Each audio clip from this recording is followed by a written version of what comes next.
Mahkamah menilai dalil pemohon berkenaan dengan sirekap adalah tidak beralasan menurut hukum.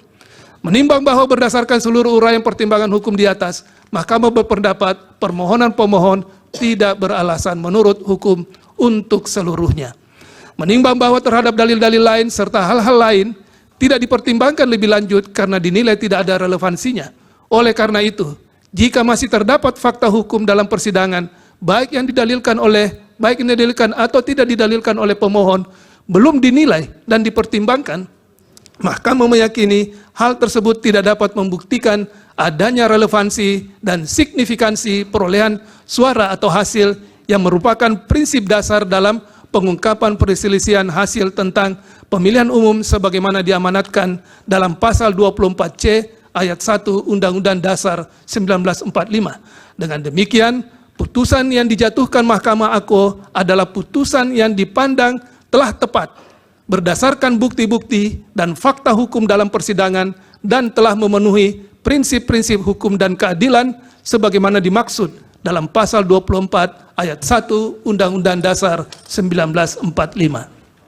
Konklusi, berdasarkan penilaian atas fakta dan hukum sebagaimana diuraikan di atas, Mahkamah berkesimpulan, eksepsi termohon dan eksepsi pihak terkait berkenaan dengan kewenangan Mahkamah, serta eksepsi pihak terkait mengenai tenggang waktu pengajuan permohonan dan kedudukan hukum adalah tidak beralasan menurut hukum.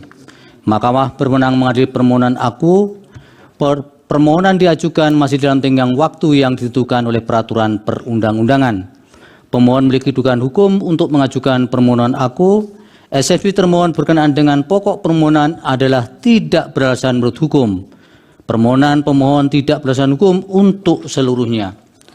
Berdasarkan Undang-Undang Dasar Negara Indonesia tahun 1945, Undang-Undang Nomor 24 Tahun 2003 tentang Mahkamah Konstitusi, sebagaimana telah diubah terakhir dengan Undang-Undang Nomor 7 Tahun 2020 dan seterusnya dianggap dibacakan. Amar putusan mengadili dalam eksepsi, menolak eksepsi termohon dan pihak terkait untuk seluruhnya. Dalam pokok permohonan, menolak permohonan pemohon untuk seluruhnya.